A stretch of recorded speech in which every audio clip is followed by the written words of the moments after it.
The Mexican Revolution was a social conflict that took place in the 20th century in Mexico. It started in the 1910 and finished in the 1920. Its main objective, to finish with the presidency of Porfirio Diaz. The presidency of Porfirio Diaz lasted for more than 30 years. So, Francisco Ignacio Madero, who was tired of this, made a plan, the Plan of San Luis. In this, we could see the phrase, sufragio efectivo, no reelección. The Mexican Revolution was a significant change in the method of various political, economical, social, and cultural demands. All this occurred since Diaz had announced his plans to stop governing. This is how Madero began a tour through the national territory, gaining popularity and managing to impose himself as the candidate of the opposition party, el Partido Nacional Antireeleccionista y el Partido Nacional Democrático. Reason for his capture in the city of Monterrey. Then he was transferred to San Luis Potosí, where the general elections were celebrated. Porfirio Diaz won for an amazing quantity of votes. Once Diaz's victory was assured, Madero was released, and he fled to the United States, where he met other characters such as Juan Sánchez Ascona, Aquiles Hernán, and Federico González Garza. Together with these characters, Madero wrote the San Luis Plan, in which he was unaware of the presidential elections, as well as the Diaz presidency.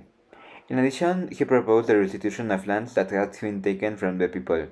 This plan also instituted Francisco Ignacio Madero as provisional president of Mexico.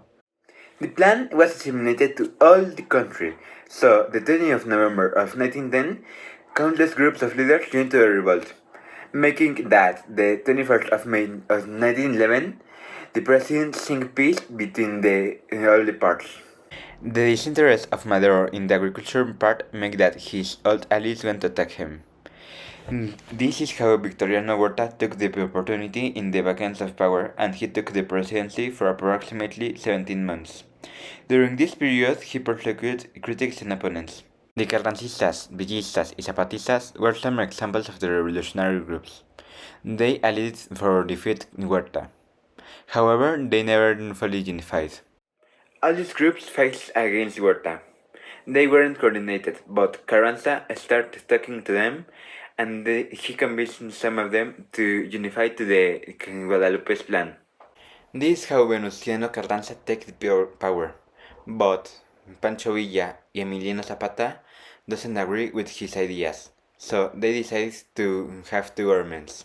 The Venustiano Carranza government that was in Veracruz, and the Zapata and Villa's government that was located in the Mexico City.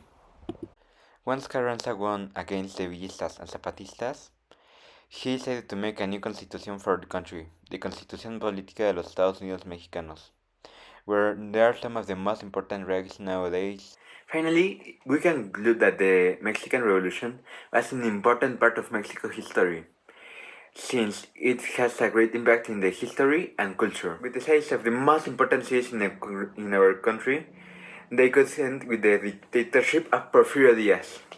While doing this, they established the basis for the free vote and the democracy in our country. Thank you for your attention.